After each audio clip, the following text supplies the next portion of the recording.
Usa ka pagtuo, usa ka tingog, usa ka katawhan.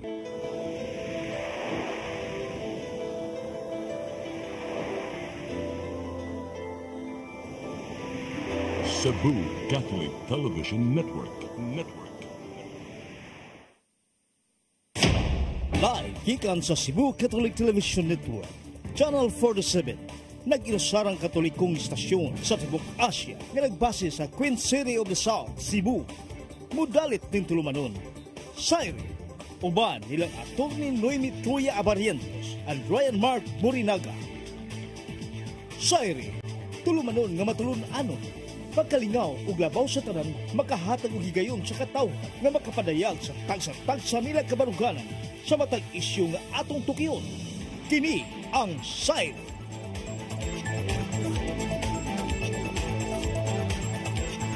Luzon, Visayas, Mindanao, Tibok, Kalibutan, kikan di sa harang dakben sa Cebu. Maayong gabi ka natong tanan. Ako sa Ryan Mark. Ko ba nato sa Atty. Noemi Truya. Attorney, good evening. Hello, mayong gabi sa tanan. Ug mayong gabi diha Ryan Mark Morinaga. Yes, and good evening sa naghatag aning champorado. Ato lang yung ikuan, iyag-yag attorney aron makakaunta while talking. Nakasuway na ba? Pero ano ba sila, do not talk when your mouth is full. Pero nakasuway na kagparisa nig buwan. Never. Di ko fan anang champorado and buwan. It tastes so good. So why lang kausan? Once lang. And it is called shabu. I think atong amigo nga busy na jud karong panahon na Attorney Ferdinand Goheldo nakasuway na siya. Oh yes. Kay chocolate drinker na siya tabliya. He starts his day with a cup of tabliya drink. Healthy drink man ang kuan, ang tabliya. Good for your memory. Antioxidant. Mao na nga mas nindot. Pero ang coffee po the same ra mo gihapon nga kuan. Kanang sa man quality sa coffee nga pwede po kuno siya maka-keep you being young. So mo nang hamit ka na sa Attorney Ferdinand Goheldo, aside from the fact na it's in the genes. Natural niya sa pagpasaon na ang tod karon. Pero tinarong busy ha sa COMELEC. Pero ang atong una kay COMELEC man ato sa isgutan because you are an advocate ban against violence against women and all that, diba? Kaning kuan, kaning sa Pasig City, kaning lawyer ba ni? Who's running for congressman? Yes, and he made a comment regarding mga single moms. O as if projecting nga mga lonely ni sila nga mga tao, and if ever they feel lonely naunsa naman ko, lonely, moadto lang sa iya magparelieve, which is actually very insensitive and bastos siya in a sense, no? Murag naapoy laing kandidato nga inana pud ang tenor sa pangampanya nga tanan na lang mugawa sa bastos. Tanang joke nga gihimo bastos. And take note baya sa ato ang Safe Spaces Act, dili baya na excuse nga nag-joke lang, no? Oo. So katong gihimo is it's probably a violation. Wala lang takakuan sa context, no? And he knows the law. He is presumed to be kanang at least na a little bit more knowledge about the law rather than the common people. Especially because that's a new law. And actually, bisag wala pa siguro ibalaod, it is inappropriate nga iyaha tong gihimo nga joke kung iyaha lang nasabtan ang plight ba sa mga single mothers. Kanang mag-joke-joke, mao na ang klase sa culture, mag-joke against sa sexual preferences, sa pagkababay, no? Kay murag directed against mga babae man dito, kay single moms man ang iyahang giingon nga moadto lang sa iya to just come to him if they feel lonely. Napajuti ko ana kanang yung niririgla pa lang. So it's very inappropriate sa usa ka kandidato, and kuan gyud siya, kontraryo gyud siya sa spirit, no, sa ato ang balaod nga naningkamuta nga muhatag ug mo-provide og safe spaces alang sa tanan. So it's really very uncalled for. I hope he does not win kung mauna nga nako mga nabasahan before that kay giaway man nila kontra man ni silang Mayor Vico Soto. At bang sila? Congressman siya unya ang iyang gisuportahan nga iyang mayoral candidate mo'y kontra ni Juan si Diskaya. I think a realtor kanang developer, no? A real estate developer unya. primero nag-trending maguni kaning si mayor, kaning candidate kontra ni Vico kay ningon siya na si Vico daw is ni-focus sa good governance. At nakalimta na katong mga health, mga ano sa pato dito bang mga issues sa Pasig nya mo to ni ana ang mga tao nga natug. Makasabot nga everything emanates from good governance. If it's good governance, everything follows. Yes, no? Kunya, naroon ba to si Aramina ato sa kilid? Napil sa Aramina kay is running for councilor man under the party ani nilang Diskaya kaning Sisiya. Ningon ang mga kuan nga murag sayop ang napili ron nga kwadra ni Aramina. Mauna, nganong naa siya diha and considering the issues nga gipang raise, attacking Vico Soto for his good governance. Katawanan gud kaayo siya paminawon kay ang good governance siya is how That's you the manage mother. mo na how you manage everything, no, murag prinsipyo gyud na nga dapat naa sa kasing-kasing sa tanan politiko, no, and katawanan siya nga criticism. Nganong i-criticize ka for your good governance? Nya ang gingon ba only, no, kay dapat napay laing mga issues. Mao na siya. And sa atong pagkabalo ni Vico Soto, he had been very active in addressing all the rest of the issues. I really admired him when he kanang regularized the employees sa City Hall para mahimong unaffected with the politics within, no. So mabayan atong panawagan sa atong gobyerno nga endo and kanang atong hunungon ang contractualization, and he did that sa iyahang pangagamhanan diha sa Pasig. So it's really admirable. It's kanang part na sa good governance nga imong hatagan og stability sa trabaho imuha mga empleyado. Later ang imo na lang buhaton na nasunod is na lang kay constant nga assessment sa ilahang performance to improve it, or kung naay mga slacking, no, sa ilahang trabaho, mahimuan og corrective measures, dili pinaagi sa pagtangtang nila tungod sa politika. And then after that katong good governance nga kuan nga nag-trending dito wa jud na mao nga comment.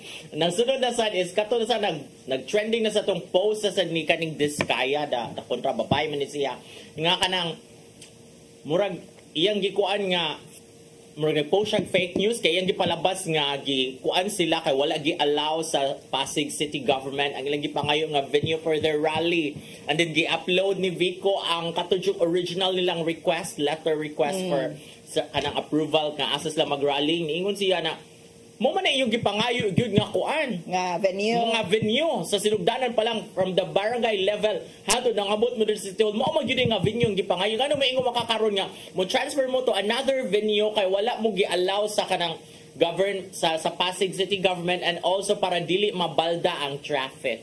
Kaning atbang ni Mayor Vico Soto, no, naagid unta na siya unique opportunity to present better better nga alternative, dili pinaagi sa pag-atake kang Vico Soto. Kanang chance na gid unta ni niya nga mo kuan kanang pakita ba nga good governance niyang pikas, kami po dinala po may a lot better, no, pero iyahang ipakita, no, siya o ang iyahang naa sa grupo is they are not really an alternative at kita outsider man tanong. But they're banking on the popularity and the record of Vico ba, no? Kailangan sila nga i-attack ang popularity. But I think the people of Pasig will know.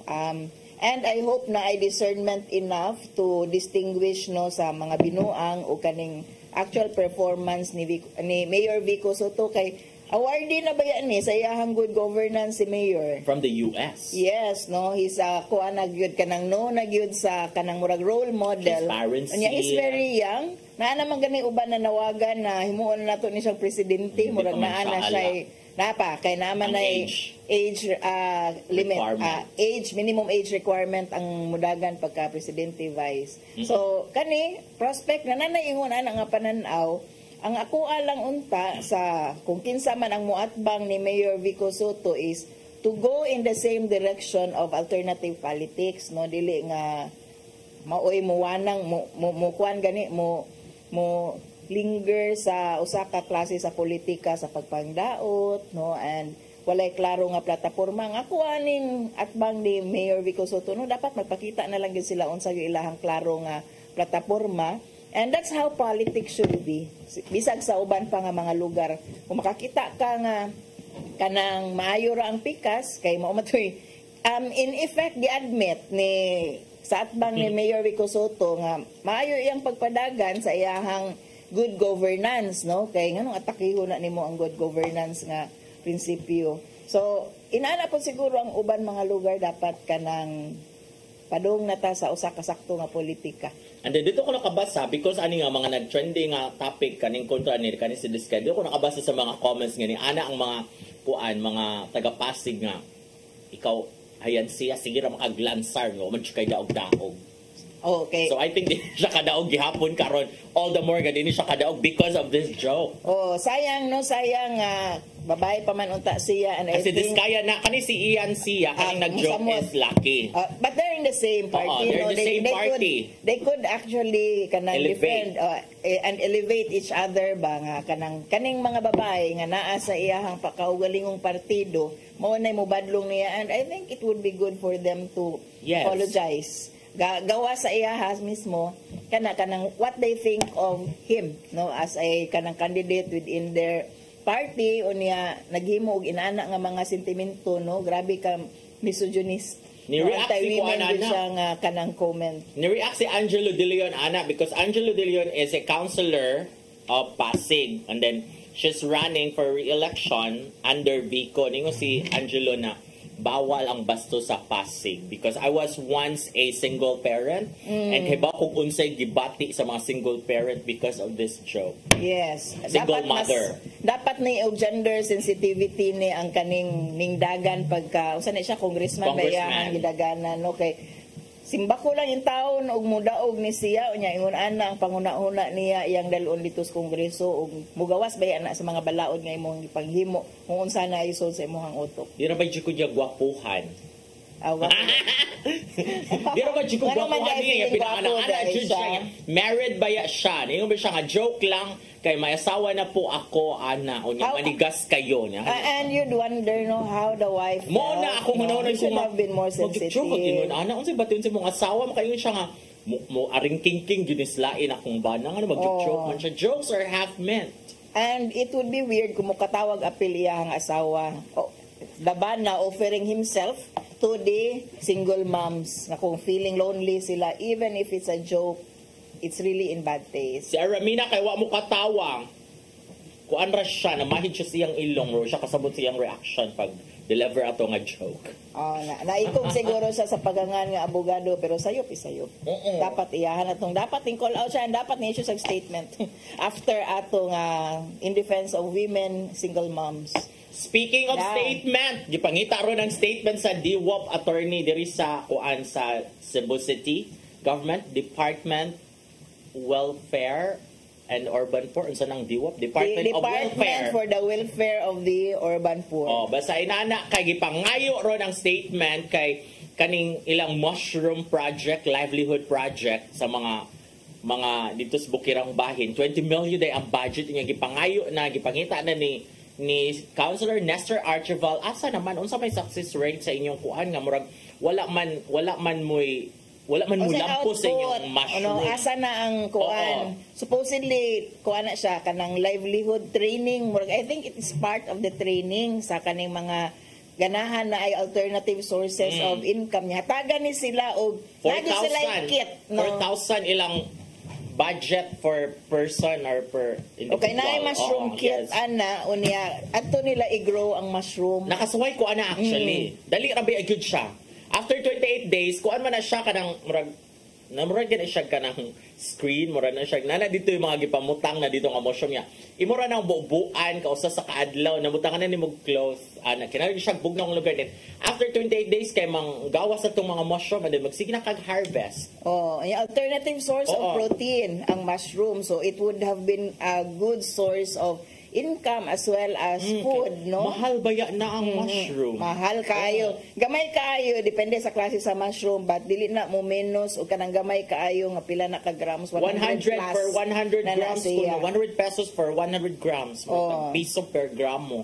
Gawas lang mo palit ka atong dilata nga dili presko nga mushroom nga katong batan nga tag 30, 40, 50 ang usa ka gamay nga kanang kuan, gamay nga can. Pero katong presko, no, di man na presko preserve, pero at least dili can, 100 plus na siya.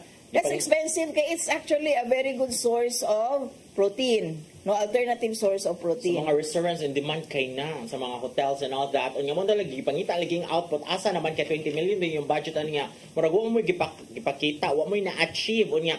So it's a waste of people's money. This is according to Mr. Archibald ha. This is a waste of people's money because nay mga tao nga nagkinahanglan og tambal, medisina, wa tay ikapalit katong gigamit rin sa livelihood and then it's not successful for now.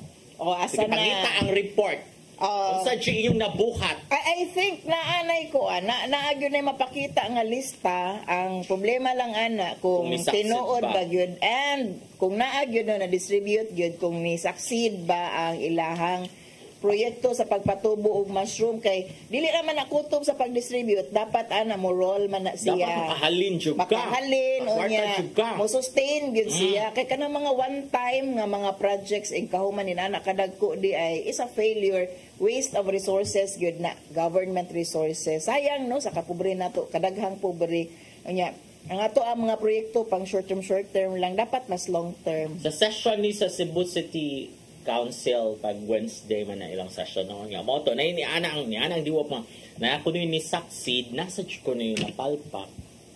That has to be explained.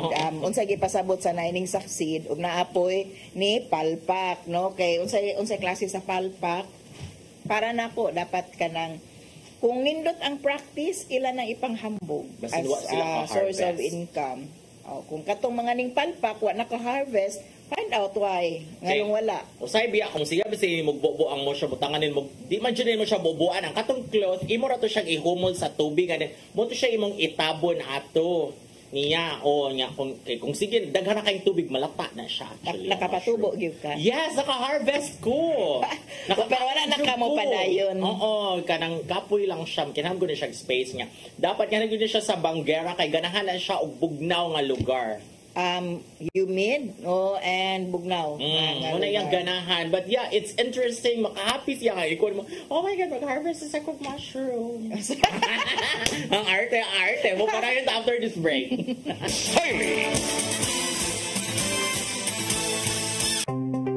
Discover the beauty of the Philippines.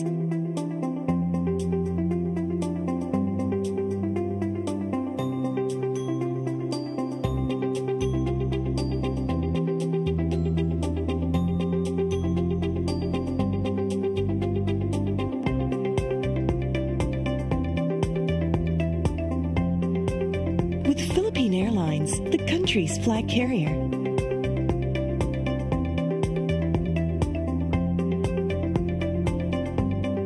The airline that lets you feel the warmth of the nation.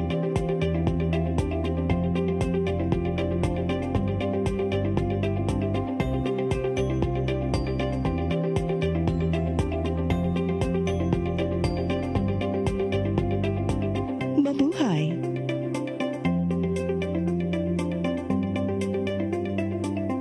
Kaiba sa mga politiko, matagal nang ginagawa ni Ariel Querubin ang ipaglaban tayo.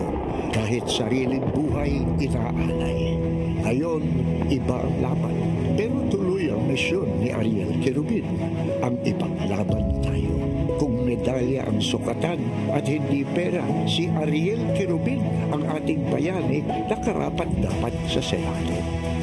Pag may Ariel Querubin sa Senado, may bayani tayo sigurado. Ito ang programa kung saan magko-collaborate ang ating mga ozone doctors para ibahagi ang kanilang kaalamang medikal. I believe with all my heart that the Lord is allowing us to understand that He's the one who are extending this life and we have to take care of our life. Yes. Matag episode, among ipaambit ninyo ang mga healing testimonies. Every day, pag gising mo, iisip ko kung ilang taon na lang yung katagal ko, yung ganun. This is your path to a new start. OzoMed Wellness Clinic New Start. Napapanood every Saturday, 8 to 9 a.m. Og ang replay airing matag Miyerkules, 1:00 hangtod 2:00 sa hapon. Dinhi lang sa CCTN Channel 47.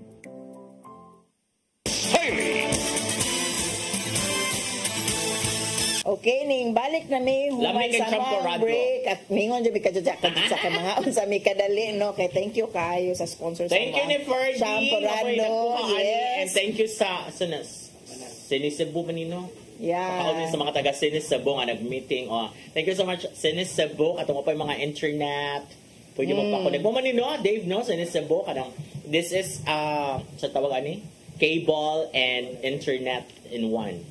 Surely may encourage gud mi anig hisgot sa daghan kay mga butang-butang tungod kay nakakaon may sampurado karong gabi una. Energizer yes. Aning tabliya. Daghan kayo ba tagangay pang tackle nga mga issues. This week na napoy lain nga ko dismissal si Mayor Mike sa iyang katong nepotism. So murag nagpatong-patong namot kapila dai ma-dismiss ang usa ka tawo.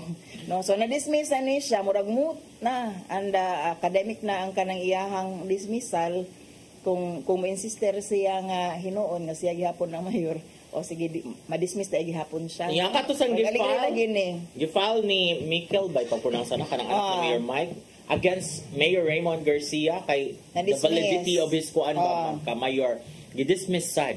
So karon muraog nagngisi-ngisi gudon ang kampo ni Mayor Garcia. Harian sila yes, no. So mo na diri sa local scene, daghan kay mga isgutanan no kay nag-hit up na gyud ang eleksyon, no. Nagsugod na atong March 28. Yes. Ang pangampanya, so daghan na tag mga madunggan nga mga kanang jingle. Yes, nagkalain-lain nga mga grupo karon. So balik mi sa mo ang reminder sa tanan ngayong taon be discernful. Nanay mga nag-awayay. Nag-awayay glapo.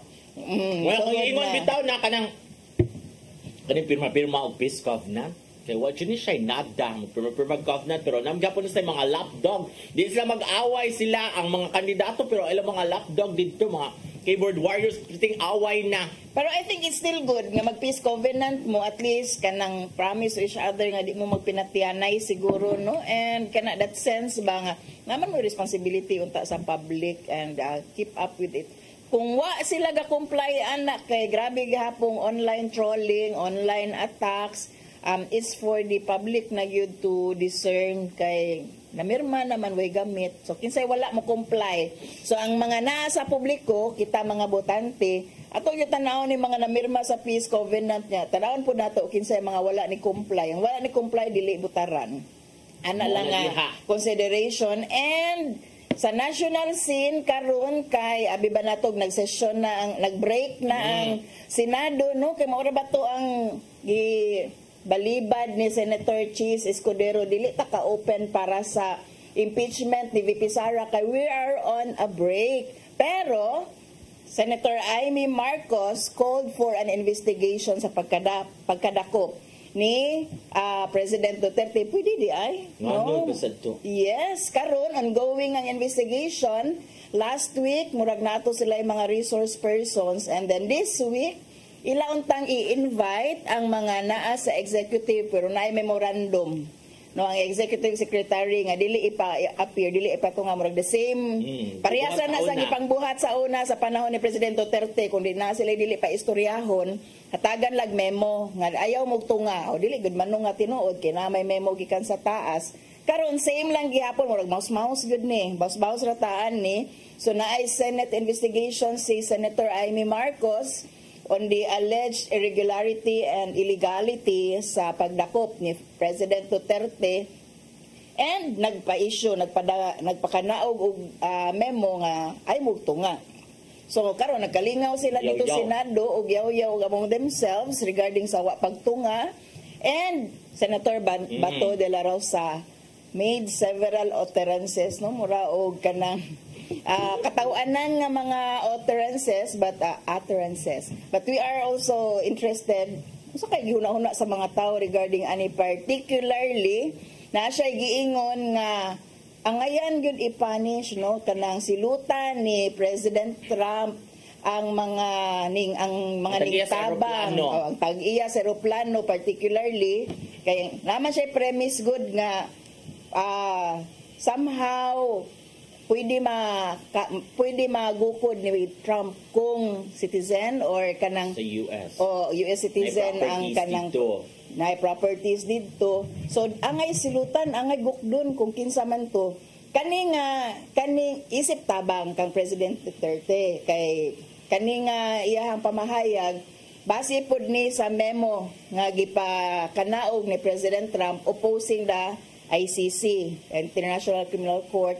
And in fact no kanang iyang gipanawagan sa ubang mga nasod nga babagan gyud no tutulan gyud maayo ning kuan kanang ang ICC with all their might. Karon kay mura kita ang Pilipinas din cooperate man sa ICC. So pananaw ni Senator Bato ay dapat silutan no kung kinsa to ang ning kontraryo sa mao nga memo ni ni President Trump. So mo ni ato ang pangutana karong buntaga kay karong gabi una.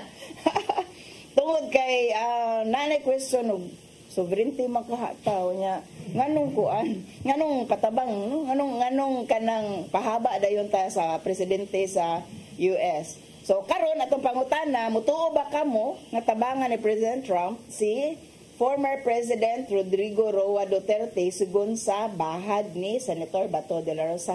Ngano man no tabangan ka ta lingon ka ta ni Trump. Ako dili jud ko oy kita na legit kapoy-kapuyon ni Trump nga grabe ba sa kay ang mga opposition dito sa US sa di mga Latin countries di ba kay kaning trade war sa didto nga kato ba katong away nila sa mga other countries kaning mga about my immigrants no so I don't think way kanang mag-apil pa si Trump nato diri sa Pilipinas besides dili na ba sitting president si kuan so, wala na siya makuha and take note that the US is imposing tariffs sa Philippine products at 17% ba o basta naipila na 15 to 20% man siguro nga tariffs diri sa ato ang mga produkto. So ang ato ang mga baligya nga adto dawaton sa US adto i-market sa US doon na naipato nga tariff no nga 15 to 20% unya dako na siya nga increase sa presyo. So sa usa ka nasod nga ga-impose og tariff mo mahal. So mas mogamay ang mopalit sa imong produkto. So doon na nay adverse effects sa ato ang ekonomiya. Unya karon ganahan si Senator Bato nga i-prioritize or unahon or ang lingion ni President Trump is kaning issue sa pagpadakop ni President Duterte. Pero wala gyud siya makuha. Murag mo ingon ra gyud na mag-usap ko. I-apil-apil din ha. Yes, ay nako i-apil-apil basta kanang inyong produkto amo na nang patungan og tariff. No kung ganahan mo nga mutabang mininyo amo pa gyud nang i-tax og mas taas pa unya ayaw mo reklamo no. So para nako kaning panawagan or hint ni Senator Bato de la Rosa is kanaganing sagpa sa sovereignty katubang inyuhang ilahang kanang giingon nga dapat mo assert sa atong sovereignty mao nang dili gyud ta magpasakop sa ICC mo sugot nga another country ang mukuan another sovereign another foreign power is arresting former president kahuman mo ato day ka sa US mo ingon day ka dito sa US nga tubangi mi please kanang gikuan mi sa ICC di ba kanang it's so kanang hypocritical wala gyud siya na maono hipokrito or I don't know if nakasabot ba si Senator Bato sa iyahang gipang istorya or nang intriga lang gyud siya gigamit ra gyud ang precious nga oras sa Senado just to get airtime just to get kana space sa news no nga naibalita bahin kaniya although mo na siya kuan ko non bisag negative publicity kay negative publicity bati man di paminawon sa iyahang bahin para lang yun sa election and this is actually not helping even President Duterte. Kapoy-kapoy lang yun na sila din ha no so mo na nga ambot ni Bato kuan kay siya kanang questionable na kay siya mga pronouncement. Usay ka ever since na questionable na gyud na sa ICC unya na said the next ko ano said dili ko mo adto ko sa Senate mo tago ko din magpa-protect ko sa Senate. Mauna kanang I don't think he's taking his position as senator seriously kay it's a position ba yaunta of kanang dignity ba hatagi pog dignidad ang kanang imuhang gilingkuran nga posisyon as senador kay ang mga tao baya taas o panglantaw sa usa ka senador unya hatagan lang minimo og substandard o mga statement nga wala gi kinahanglan, waste of time para sa mga tao o unworthy gyud para sa imuhang posisyon. Nonsense jud siya. Nonsense gyud siya, yes. Nada.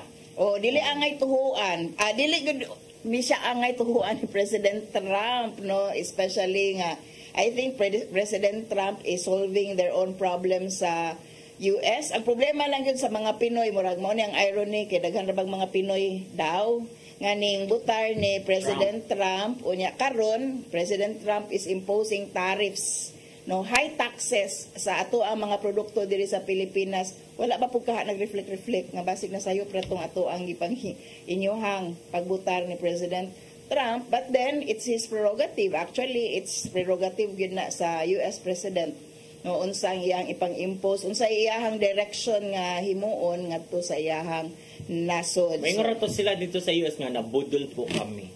Oh, ilaha na ng option the same way nga ganahan po ta mo ingon nga amo maning kuan diri, amo maning pinilian ning amo ang presidente, so walay magbuot. Sige bitaw tinuod on one hand, pero kung atong presidente nakasala sa balaod, dapat yun mutubag, dapat manubag. Unya kaning imo ni President ni Senator Bato de la Rosa nga mudagan di ay siya sa US, even though ironically gi-cancel na ni sa US ang iyahang visa, di na gyud ni siya kaadto visa way back 2020. If you must know, wala na ni dili na gyud ni kasuod si Senator Bato de la Rosa sa US. Pag 2020 pa gi-cancel na ni sa US iyahang visa, and in retaliation sa pag-cancel sa iyahang visa, President Duterte canceled also the visiting forces agreement with the US. Ato pa ng 2020, so dili na gyud ta maayo relasyon gamay in that aspect, diplomatic relation ngadto sa US tungod kay grabe baya pong atake ni President Duterte at that time sa US, no. Nya karon magpatabang daay ta murag kuan gyud siya kanang dili gyud siya expected nga naay positive response diri ni President Trump. May nga mas nabato nga another president naman ron, si Trump naman sa una kay si kuan man to. Pero wala ba yung niya giingon, what could possibly be a reason nga nung tabangan ta ni President Trump? No, wala gyud na niya gi-articulate mura o pag-intriga ra gyud tong iyaha nga tungod sa memorandum ni President Trump attacking the ICC. Dapat ang mga nasod nga giingon ni President Trump nga mosuporta, no, sa iyahang panawagan, musunod musanong, di ba violation pud na sa ato ang sovereignty nga musanong lang ta kay niingon si Trump. Murag extension to the US, murag atong president si Trump. Unya man na nagdagandagan sa hunahuna ni Bato de la Rosa karon dagan dayta dito patabang dayta dito. Violation gyud na, no, murag ikaw gyud ni offer nga oy intervene diri kay gilabtan mi. And it is so contrary sa supposed kanang nationalism sa mga tao nga niingon nga gi-violate ang sovereignty at the time nga gidakop si President Duterte. Mura ba siya nag-ingon ni Aimee sad nga dili siya magpasakop sa another kato foreign power. Di tayo papayag and all that. Pero, so gikonsulta baka ni Bato si Senator Aimee sa iyang mga statement do nga mudagan daay siya ni President Trump para magpatabang. So nagyagaw sila because it's the same session. Wala sila mag-group chat. Wala sila group chat para mag-ingog, uy, ako na yung isulti ha. Sa imo. So wala ni sila nagkasinabot sa ilahang mga stance. Or anak lang yun, diagaw lang yun. And kita na lang siguro angay mo huna-huna. Unsay maayo para sa to ang nasod. Knowing nga, mo istorya raman da ini sila sa unsay ilahang ganahan without knowing the impact sa ilahang mga statement. Sovereignty, kay ICC ang nagpadakop, kahuman, matupuday ka sa US. It's actually hypocritical.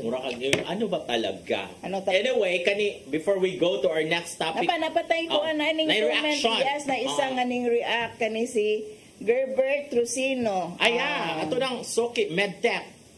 Mao ni ato ang kanunay sa Manila. Mangita gyud in taon ni namo kung mawa mi usahay or mag-replay. Dili ko mutuo, it has nothing to do with the diplomatic ties between the Philippines and the United States. And besides, knowing the US has never ratified the ICC o dili member ang US sa ICC, I don't think Trump's meddling with the matter that much to the Rome Statute will matter that much to the Rome Statute, if ever. Basin, who you? Yes. Noon, who are you? Di ba mo member na mo? Apil-apil mo mini. But ang status karon di ay, for the information sa ato ang mga nananaw karon kay ang next hearing sa ICC is still in September, no? We were aware 23. of that. Pero dili ingon nga walay nang hitabo karon sa ICC. So naa sa stage karon ang ICC sa muraog sa ato apa murag nagpakita ay sa ebidensya.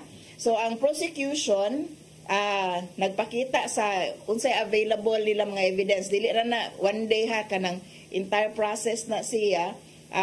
Mura na siyang disclosure para dili ma-shock ang depensa sa unsa po'y mga gipakita, and they can also present their own evidence. Meantime nga wala pay hearing pag 23. So part na sa due process nga giingon nato nga walay makurat, no, sa mga ebidensya nga gipakita. Walang naon takaybaw ha unsa ilahang gipakita sa either ka side. Ang importante lang nga kaybaw ta sa process do. So katong 43 nga giingon nato nga ebidensya of the crime against humanity, pwede pa actually ito mapunan, no? And dili na biktima tanang 43. Na ay mga nagkalain-lain nga mura nag-sources, no, evidence man na siya. Ang kaning kuan, ang kaning depensa as part gihapon sa due process, human rights niya itong istoryahan kung mahisgot tag due process is human rights, and absolutely President Duterte is availing gikuan gyud na, no, gi-extend gyud na ang full exercise sa iyahang tawhanong katungod sa inani nga process as an accused in the case. So siya iya pod nang ipakita unsa iyahang mga ebidensya para inig-present dito walay na nga shock nga uy naanay mo inana nga ebidensya inig September 23, and by then i-determine na pod ang krimen nga iyahang kanang kay pre-trial stage pa man ta karon i-determine na po na po ila determination as to the crime being committed. Mo na kay kada sa mga salida ba mga legal drama mo ana ang defense nga we did not get that. We were not informed about that. Pinasyak-syak dayon sa naong, no, pinasyak-syak. Sa ato supposedly ingon ana na during pre-trial pod na stage nato sa ato ang either criminal or civil proceedings no mapakita na nag-ebidensya. But sa reality, dili gyud na tanan hinuon ang i-present. Sa ICC, I think mas stringent o mas stricto sila sa kanang process kay they don't have all the time in the world para sa pagdawat sa tanan. So tanang ebidensya, so dapat tanan scheduled on schedule yun na siya. So ato nang katunan, no, kay para maka-appreciate tanan ba how human rights would be protecting even President Duterte. Yes, and then because ni comment ba Gerbert unya medtech na siya attorney dito sa Manila.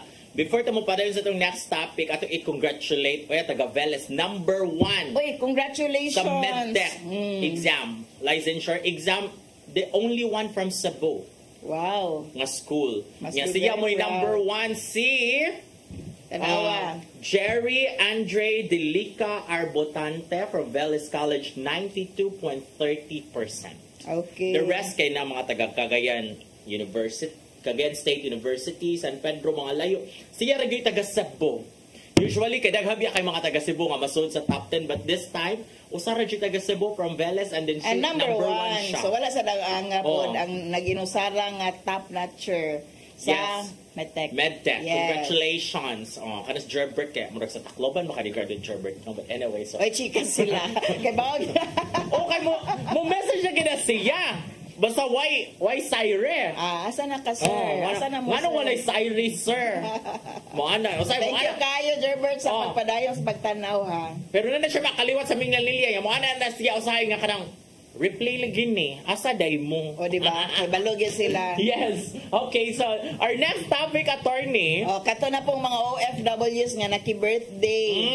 Protesta nila sa panahon sa pagdakop ni President Duterte. March 28 was birthday ni President Duterte. It's his 80th birthday, and so Duterte supporters all over the world nagkasinabot to kanang magtapok-tapok, no? Tapok-tapok. Actually, protesta yun siya. Protest movement yun siya sa pagpadakop sa Pilipinas, pag-cooperate sa Pilipinas sa pagdakop kang President Duterte, protesta against ICC. So, ilahag itong sentimento which is perfectly within their rights if dili prohibited sa nasod kung asa nila himo. Ako actually fully support no katong mga nagpundok-pundok. Okay, go ra gyud na kay inyo gyud nang katungod. I hope ra lagi nga you will really appreciate those as components of human rights. Kada magtapok-tapok mo, magsagit-sagit mo din ha. Grabe inyong inhustisya. Inyo ha gyud nang katungod. Problema lang sa katong mga ubang OFWs in countries nga dili allowed ang maghimo protesta, repressive ni nga mga regimes, yes? O kanang suppressive ni, dili ni mo recognize og mga tawhanong katungod, pero ilan nang nasod, no? Kanang, and you are workers there, you ought to respect, no? Until such time nga mawala na ilahang balaod. So you continue nga mo advocate nga matangtang ni ilahang mga repressive nga law, but you cannot do that because you're foreigners there. But then, kaning 20 ka OFWs, actually, kaning 2 ka minors, kay of the 20, 3 are minors, I think, mga anak ni sila, no, nga ning kuyog sa ilahang ginikanan, kay, kanan, pud sila mukuyog. Okay, ra gyud na siya, nga mukuyog. Dili man allowed, nga magtapok-tapok, ug ingon anak nga political gathering sa Qatar. So, because dili siya allowed, Gipang dakop ang 20 kabuok, 12 kabuok lalaki, 5 ka babae ug 3 ka minors. So mao na ni karon. Pragayaw-yaw betos Arnel Ignacio. Kay nagyaw-yaw ang mga ubang mga DDS actually giaway ang Freeman newspaper dito sa lang comment section. Kay ngano ko ng peddler of fake news ang Freeman gitag patong NBI kay ang NBI ba manakop og mga fake news peddlers baya. And speaking of fake news, nagduha ka mga taga Cebu ang gipasakaan nagkasos NBI for peddling fake news. But anyway, going back to that, niingon ang mga kuan nga mga commentaries dito nga fake news mo kay ang wa man na sila nag-political rally mong gidakop na sila kay expire na ilang mga documents. Okay, pero the fact is gidakop na sila kay nagtapok-tapok sila kay nag-birthday. And part ni sa ilahang protesta, pagpakita no sa ilang pagkadismaya sa pagdakop kang President Duterte, okay ra gyud ang pagpakita ang ingon ana, pero unfortunately gidakop kay sa pananaw sa gobyerno sa Qatar, you are making a political gathering. Kung wala pa mo nag-political gathering, dili may bawaan na expired na dahil po ninyo mga documents. Ipangitaan sa document. Kaya na naman sila sa custody sa police, diba? So, pangitaan siya kasi mo mga identification. So, dito nahibawaan nga, ay expired naman sa di inyong mga kuhan. All the more. Actually, this coincided sa panawagan nga zero remittance. Yes, padungka ko din ha. End niya ito gahapon. End na gahapon. Kumusta ka ang impact, no? So, natinuod to ilahang zero remittance. Di ko sila ka-remit. At till such time nga, gitabangan ni sila sa gobyerno sa Pilipinas, sa embassy sa Pilipinas nga makagawas dito sa ilahang pagka-priso na paano ang 2 ka minors ang nakagawas? No, nakagawas na sila pag April 3 di ay no, nakagawas na sila, gitabangan sila kay naay legal assistance gi-extend ang Philippine Embassy nga to nila. Considering kanang murag anti-Philippine government to nga sentiment tungod kay expression tong ilahang gathering sa Kasuko, mo na to ilang birthday celebration ni President Duterte, but still it's an expression sa ilahang Kasuko sa pagpadakop, pagtabang sa Pilipinas sa pagpadakop kang President Duterte. Ang ayan pa bakang tabangan. So mo na itong pangutana karon sa ato ang mga nagtanaw, no, kung husto ba nga gitabangan sa Administrasyong Marcos through sa Philippine Embassy o sa Department of Migrant Workers, no, DMW, ang mga OFW sa Qatar nga napriso human giingong nagpahingayon og political rally dito sa Qatar. Ngano man. Na-release sila pero dito sa kagawa sa Qatar because they're still under investigation. Temporary release na same na diri sa Pilipinas nga pwede makapiyansa kung dunay foreigner nga makadakop niya bailable ang ilahang offense, so makagawas, pero you cannot get out of the country yet kay you have to face the investigation pa man sa ilaha sa tuwa dunay kaso. Ano mo na, diri sa Pilipinas, mangayo ka og travel order, no? Kanang mga to pa ka dito sa korte para palargahon ka, tugutan ka mo, gawas ka sa country ka na mga kuan, mga family gathering or magpatambal ka outside the Philippines in ana, no? So dito, ambot di sa siguro inahan nila.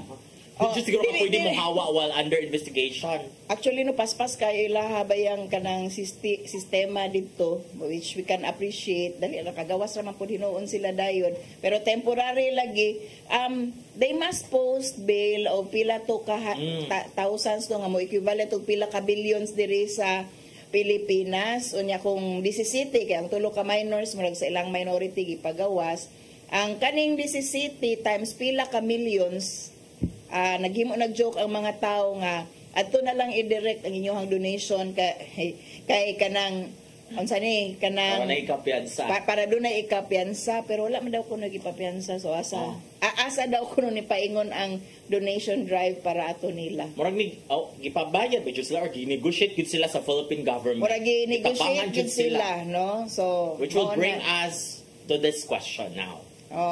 Gitabangan naman unya ang gatabang nila is ang administration ni Marcos nga gibalain nila sa pagkakaron. Ang question gid sa uban kay wala ang sentiment gid sa uban kay wala lang ang tabangi pasagdi na lang na. Ako para nako actually inhumane man pud na siya, and it's part of the responsibility sa DMW o sa department DFA, no, nga motabang gid sa mga Pinoy tunga tuwa sa abroad. Muna siya, whether you like it or not, wag yung choice ang Philippines. Kaya ang mga Filipinos dito na involved man sa gawa sa nasod, responsibility din siya sa Philippine government. Yes, no? so regardless na sa ilahang personal sentiment, no, kung doon naman sila kanang sentimento nga wa sila ganahi sa mga garali, quote unquote garali nga to adito, ga protesta nga to adito, dili no responsibility gyud na sa Philippine government. Pero mao na siya din na attorney na in the event nga gipapiyansa pa jud to siya. Kung ibayran pa sa Pilipinas. Kwarta sa Pilipinas. Pagpiyansa o grabe na grabe ang sentiment. I think makasabot ko if si Arnel Ignacio was referring to this incident kakatong na video clip sa iya nga gayaw-yaw siya ngayo in taon mo pa badlo. Sa pa may tabang nga yung gusto.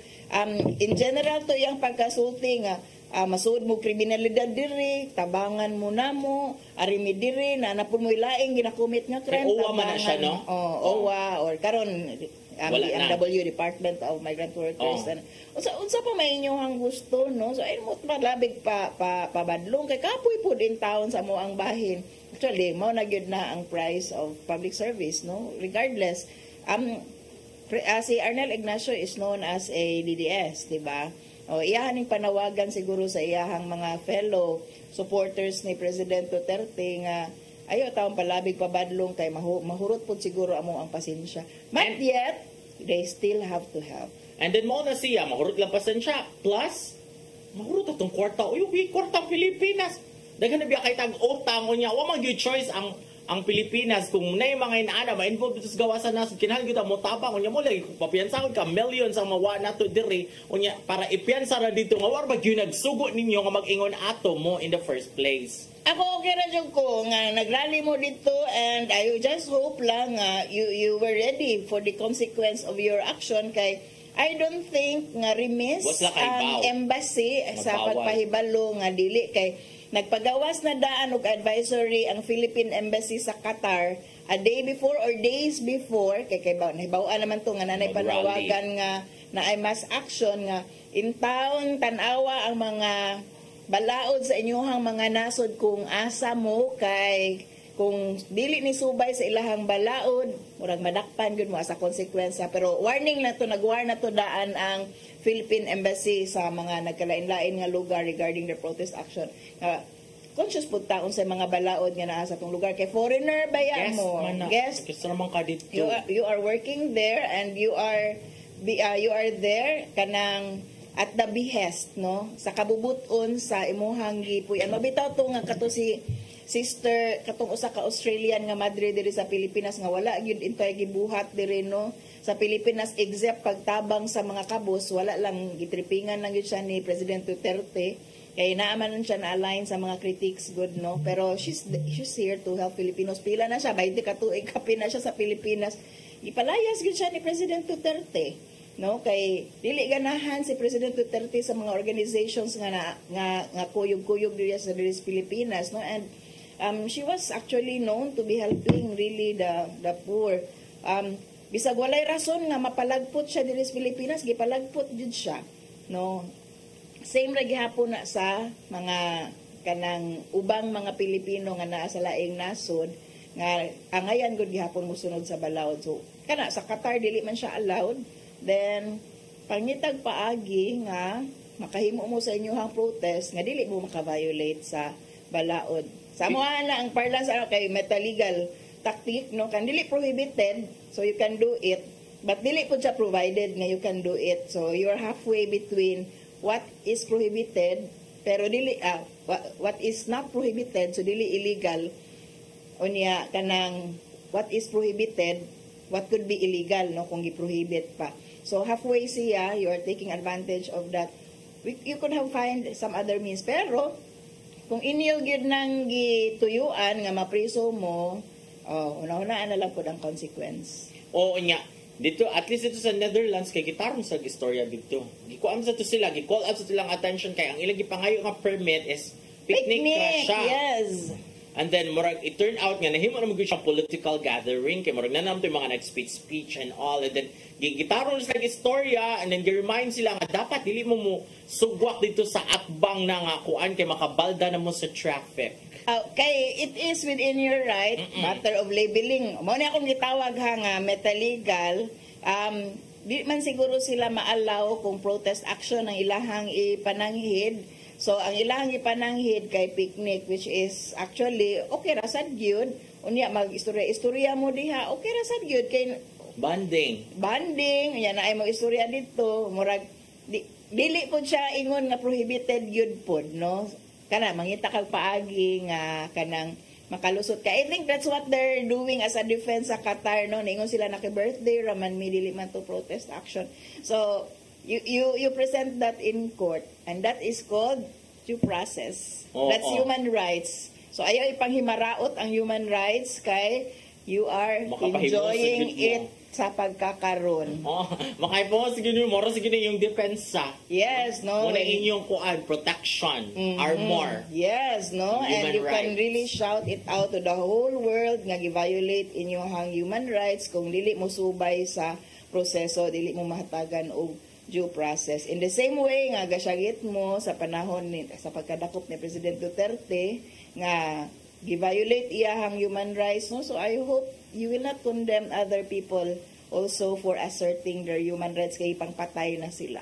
So muna because sa foreign countries kay big deal sila kanang motahod jud sila anang human rights, no, and big deal kanila mga violations dito sa Pilipinas baya nga gihimo ra siyang joke. Elevation man gud na sa atong pagkatao ang pag-recognize nato sa human rights. Ang human rights is actually a concept nga develop dugay na kanang sa una man gud ang mga hari ra man gud na ikatungod kita tanan kay subject to the whims and caprices, subject ra kita sa mga sa ato ang mga leader, no, to those in power sa ubang mga lugar. Mas taas na sila ang societal development na sila hari, Ginoo na siya magbuot sa tanan, pero eventually nanggawas na sa mga nagkalain-lain nga katungod over time, pila na ka thousands of years. Karon klaro na gyud ato ang concept sa human rights under sa United Nations Declaration on Human Rights, no, nya ang muabuhor ug ang masuko ra gyud aning concept sa human rights katong naa in power.